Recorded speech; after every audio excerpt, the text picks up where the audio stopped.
High, তো এখন আছি বীরভূমের বোলপুরে খাদি মেলাতে, আর আপনাদেরকে পুরো মেলাটা ঘুরিয়ে দেখাচ্ছি। চলুন তো দেখে নেব আজকের এই ব্লগটা। আমরা দেখলাম যে সুতো তৈরি করতে মিনিমাম সময় লাগছে 10 থেকে 15 দিন। তারপরে কাজ যন্ত্রে চাপানোর পর একটি শাড়ি তৈরি করতে শিল্পীদের সময় লাগছে 5 দিন। এই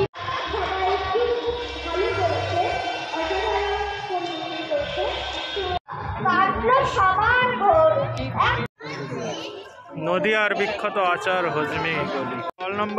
স্টল নাম্বার 1 থেকে 2 থেকে শুরু করে সমস্ত স্টল ওইদিকে ঘুরে ঘুরে যাচ্ছে, আর দিয়ে এখানে এসে শেষ হয়েছে। পুরো বাউন্ডারি মেরে এখানে এসে শেষ হয়েছে।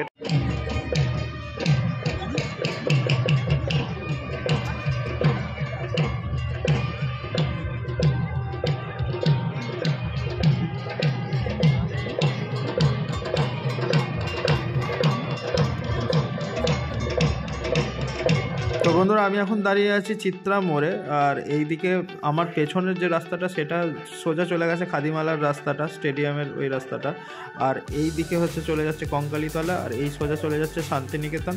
তো এখন আমি আপনাদেরকে মেন রোডটা দিয়ে নিয়ে যাব ডাকবাংলার মাঠে। তো চলুন দেখে নেবেন। আর চিত্রা মোড়ের অপোজিটের রাস্তাটা যদি আপনারা যান তাহলে কিন্তু পেয়ে যাবেন খাদি মেলাটা যেখানে হচ্ছে, প্লাস ডাকবাংলো দিয়েও ঢোকা যায়। এই রাস্তাটা দিয়েও ঢোকা যায়, ওই রাস্তাটা দিয়েও ঢোকা যায়। তো আমি মেন গেট দিয়ে এখন আপনাদেরকে দেখাবো। চলুন, যারা আপনারা মেন রোড হয়ে আসবেন তারা এইভাবে ঢুকতে পারেন। এই যে বোলপুর ফুলমেলার গেট দেখতে পাচ্ছেন, টোটোটা যেদিকে ঢুকে যাচ্ছে এখানে হসপিটাল আছে, অনন্যা মাল্টি স্পেশালিস্ট হসপিটাল, আর এইটাই হচ্ছে ডাকবাংলোর গেট, এই গেটটা। তো এইভাবেও আপনারা আসতে পারেন।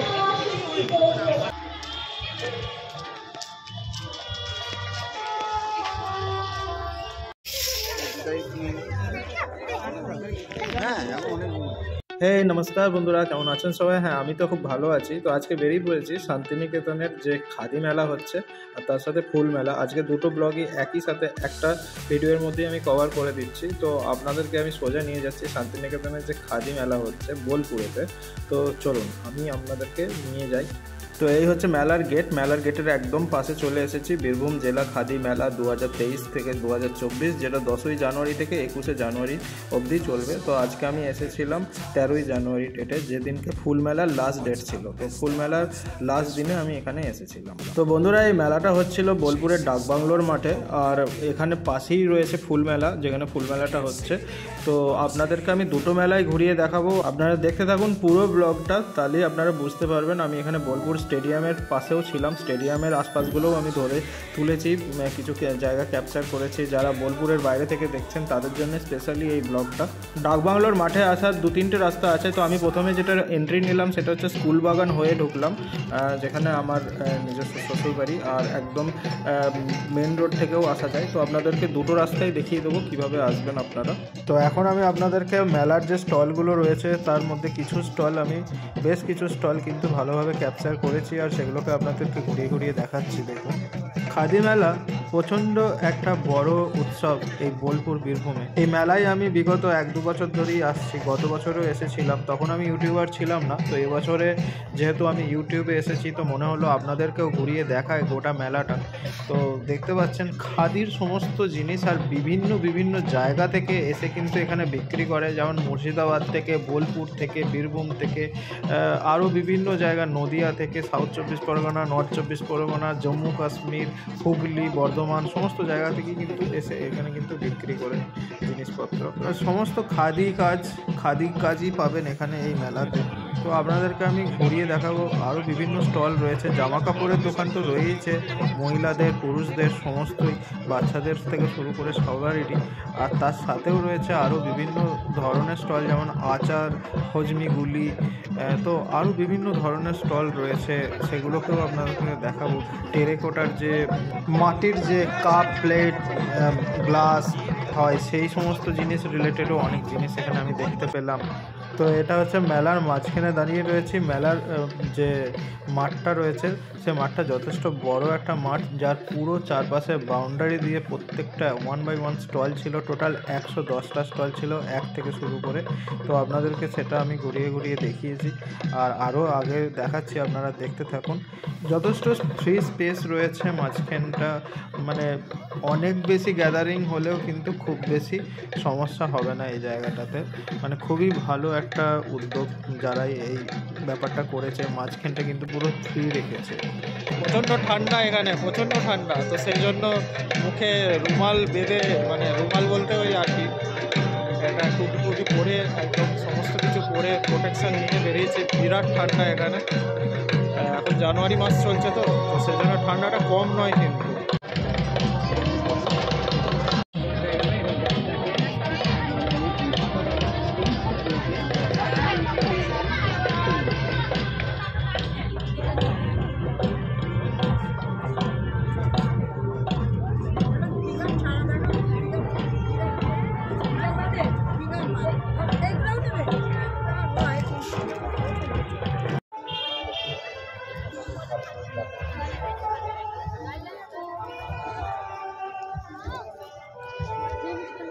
মুর্শিদাবাদ, জম্মু কাশ্মীর, বীরভূম,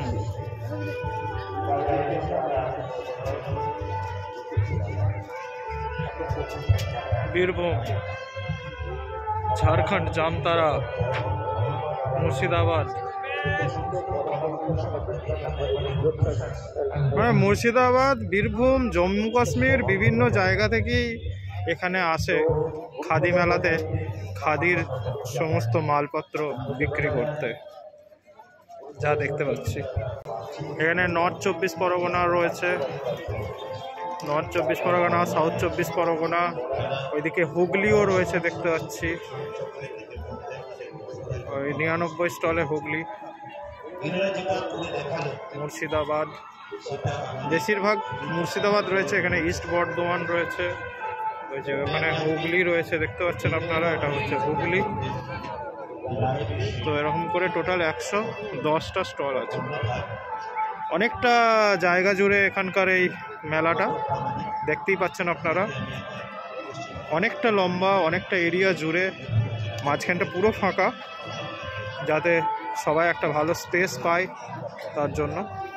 বন্ধুরা দেখুন কি সুন্দরভাবে এরা খাদির যে কাজগুলো হয় সেটা কি সুন্দরভাবে হয়, সেটা আমি আপনাদেরকে টিভি ভিডিওর মাধ্যমে ওরা যেভাবে বোঝাচ্ছিল সেটাও আমি আপনাদেরকে দেখিয়ে দিচ্ছি। তো এখানে পুরো প্রক্রিয়াটা বলে দিচ্ছে, খাদি মেলাতে খাদির যে জিনিসগুলো তৈরি হয় সেটা কিভাবে তৈরি হয় সেই জিনিসটা এখানে দেখিয়ে দিচ্ছে, যেটা আপনাদেরকে আমি দেখিয়ে দিচ্ছি একদম লাইভ কিভাবে হচ্ছে জিনিসটা দেখতে পাচ্ছেন আপনারা।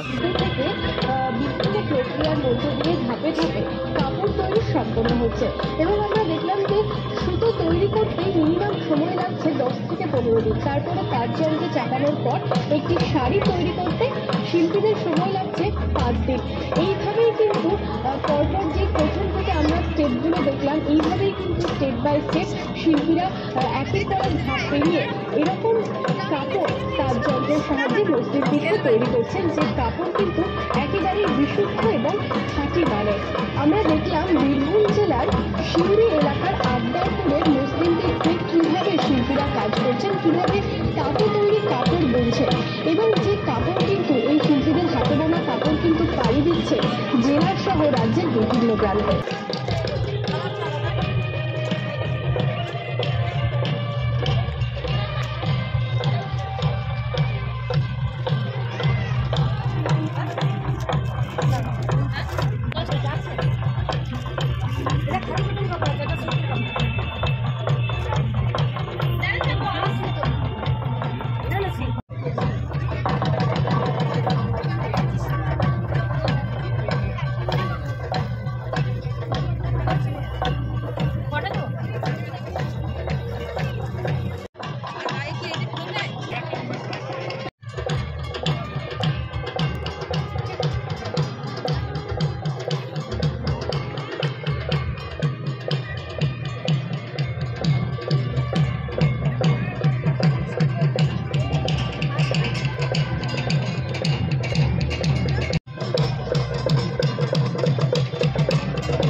এইরকম ভাবে শরীর চর্চা এবং নিজের শরীরকে নিজের জীবনকে কাজে রেখে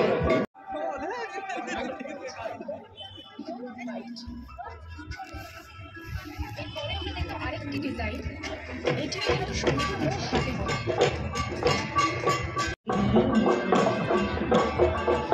এটার নাম অনেক বাচ্চারাই জানো না, তাদের জন্য বলছি, রাই বেশে, এবং এটি ভারতীয় লোকযুদ্ধের একটি স্মৃতিনাটক আছে। আমরা পড়ার চাপে বা কাজের চাপে জেনারেলি হাসতে ভুলে যাচ্ছি, সেই কারণে এই ঘটনাটা আমরা রাখছি। আমরা শুরু করছিলাম একটা অনুষ্ঠান করবার মঞ্চে তাকে দেখে দেবো। আমাদের রায় বেশে পুরোপুরিটাকে সম্মানিতকরণ চলছে। আমাদের তরফ থেকে ছোট্ট একটি উপহার, কিন্তু অনেক প্রত্যেকের জীবন ভীষণ সুস্থ থাকুক, ভালো থাকুক এবং আমাদের এই নিজের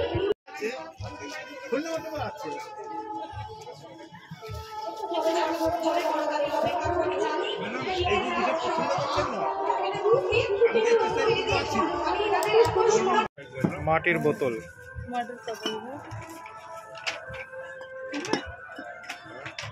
সমস্ত টেরাকোটার কাজ।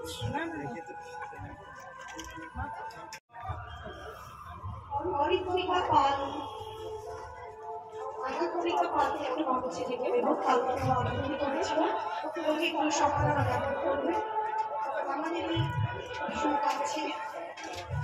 মানুষ এবং শ্রদ্ধার মানুষ পশ্চিমবঙ্গ খাদি ও গ্রামীণ শিল্প পর্ষদের বীরভূম জেলা আধিকারিক গোপাল কৃষ্ণ মঞ্চের থেকে প্রস্তুত থাকবে।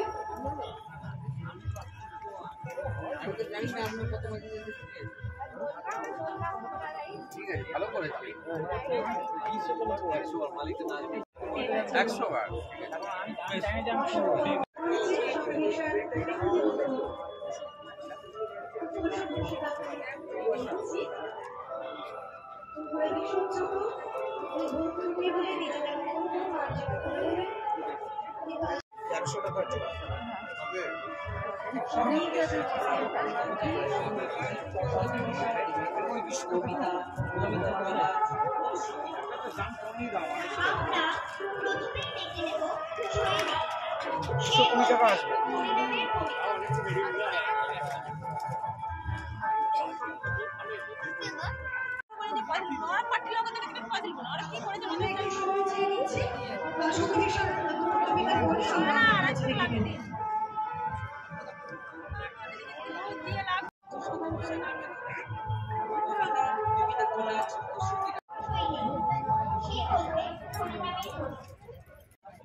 খাদির জুতো, এগুলো হচ্ছে সমস্ত খাদির জুতো, দেখতে পাচ্ছেন আপনারা কি সুন্দর না? বাচ্চা, বুড়ো, মহিলা, পুরুষ সমস্তদেরই জুতো এখানে কিন্তু পাবেন আপনারা, খাদির একদম।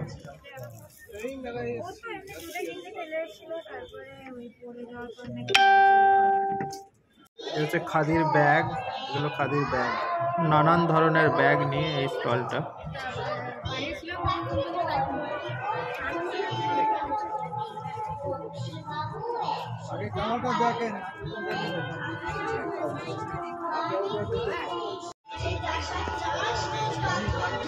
বলো হজমি আচার আছে কি নদী আর বিখ্যাত আসবা বলুন দাদা। হজমি না, এটা আম সব এরকম জন 800 এইটা দাদা 430 টাকা।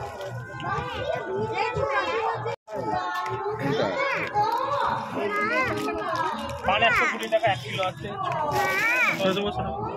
ওই ঝাল আর এইটা ছাড়া কি আছে বললে? আরে এইখানে ঢাল না, ওখানে বলো রজমি, আসুন আসুন, নিয়ে যান, খেয়ে যান, আসুন। আরে রজমি পাবেন না, আসুন আসুন আসুন।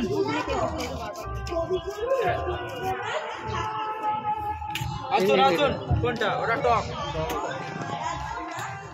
আসুন আসুন, বলো সাউথ রজমি, বলো সাউথ রজমি। এটা দিচ্ছে না সাউথ। পাশেরটা হ্যাঁ ওইটা আদা আদা আদা হ্যাঁ এটা কত 70 তো ওইটাও 70 ফাটাফাট এটাও 120 অনেক বেশি তো আপনার স্পিড দিতে হবে ছোট হবে কিন্তু ওটা ঝাল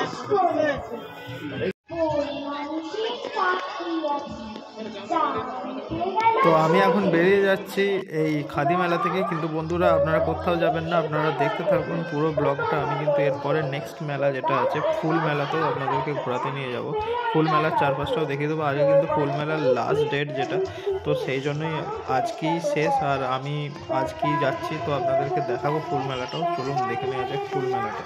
তো এটা খাদি মেলার এই পাশের গেটটা, যেটা হচ্ছে স্টেডিয়ামের দিকের গেট। আমি ঢুকেছিলাম স্কুল বাগানের হয়ে ওই দিকের গেট দিয়ে। আপনারা যদি মেন গেট দিয়ে আসেন, ডাক বাংলার মেন গেট দিয়ে এলে ওইখানে একটা গেট করেছে আর এইখানে একটা গেট করেছে। আবার ওই পিঠেও দেখতে পাচ্ছেন ওই যে গেটটা রয়েছে, ওটা হচ্ছে স্কুল বাগান দিয়ে আপনারা যদি ঢোকেন ওই সাইডে একটা গেট আছে, ওইদিকে দুটো গেট আছে, ওইখানে একটা আছে ওই সাইডে একটা আছে, দুটো গেট। এখন নিয়ে যাচ্ছে আপনাদেরকে বোলপুর ফুল মেলা। এটা একটা ফুল মেলাও হচ্ছে একদম পাশে, যেটা আজকেই লাস্ট দিন।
তো এই মেলার বৈশিষ্ট্য হচ্ছে যে কোনো ধরনের ফুল রিলেটেড বা ফল রিলেটেড গাছ নিয়ে নার্সারিরা যারা আছে, নার্সারি থেকে কিন্তু এখানে সমস্ত স্টল আপনারা দেখতে পাবেন। বোলপুরে এরকম ফুল মেলা সমস্ত জায়গায় কিন্তু আমরা দেখতে পাই না, যেমন আমাদের আরামবাগে এই সমস্ত মেলা হয় না, ফুল মেলা। তো এখানে এটা দেখে ভালোই লাগলো।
পাশেই যে স্টেডিয়ামটা ছিল সেই স্টেডিয়ামটাও একবার ঘুরে দেখে নিলাম চারপাশটা। আমি এই স্টেডিয়ামের ভেতরে ঢুকে দেখিনি কোনোদিনও, তো স্টেডিয়ামের বাইরে থেকে দেখেছিলাম, তো সেই জন্য মনে হলো গেটটা খোলা রয়েছে, তো একবার ভেতরে একবার ঢুকে দেখে নিই চারপাশটা।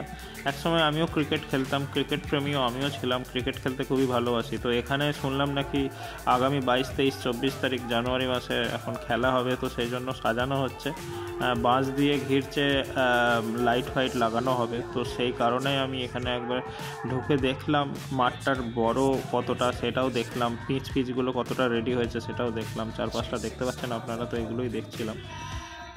তো বেশ ভালো লাগলো চারপাশটা ঘুরে দেখতে। এখানকার অন্ধকার ছিল, ভিডিওটা কতটা ক্লিয়ার আসছে জানি না, কিন্তু তবুও মনে হলো যে এসেছি যখন একবার এখানটা ঘুরে নিই। তো এখানে গোল পোস্টও আছে দেখলাম, তার মানে মাঝে মাঝে ফুটবলও খেলা হয় ক্রিকেটের সাথে সাথে, যেটুকু বুঝতে পারছি। তো বন্ধুরা, আজকের এই ব্লগটা কিন্তু অনেকটা লেন্দি হয়ে গেল ঠিকই, কিন্তু আমি আপনাদেরকে অনেক ইনফরমেশন দিলাম আর আপনাদেরকে দেখিয়ে দিলাম পুরো মেলাটা ঘুরিয়ে। যারা বোলপুরের বাইরে থেকে বিশেষ করে দেখছেন, হুগলি থেকে দেখছেন, নদিয়া থেকে দেখছেন, আরও বিভিন্ন জায়গা থেকে দেখছেন, মুর্শিদাবাদ, মালদা, তো তাদের জন্য আমি বিশেষ করে এই ব্লগটা বানালাম। আরও বিভিন্ন দূর দূর থেকে কেউ আমেরিকা প্রবাসী বাঙালিরাও দেখছেন, আরও কেউ হয়তো বিভিন্ন জায়গা থেকে দেখছেন, তো তাদের জন্যই এই স্পেশাল ব্লগটা আপনাদের জন্য বানানো। কিন্তু আপনারা অবশ্যই জানাবেন কমেন্টের মাধ্যমে, কমেন্ট করে কি আপনাদের এই ব্লগটা কেমন লাগলো। আমি আপনাদের জন্য অনেক খেটে খুঁটে ব্লগ বানাই, আশা করি আপনারা নিরাশ করবেন না। কেমন লাগলো আমার এই ব্লগটা অবশ্যই জানাতে ভুলবেন না, একটা কমেন্ট করে কমেন্ট বক্সের মধ্যে দিয়ে। আর সাথে থাকুন আমার সাথে, আমার এই চ্যানেলের সাথে। আপনারা দেখছেন দ্য আর্থ এক্সপ্লোরার। পরবর্তী ভিডিওতে ফিরে আসবো খুব তাড়াতাড়ি। টিল দেন টেক কেয়ার, জয় শ্রীকৃষ্ণ, সবাই খুব ভালো থাকবেন, টাটা।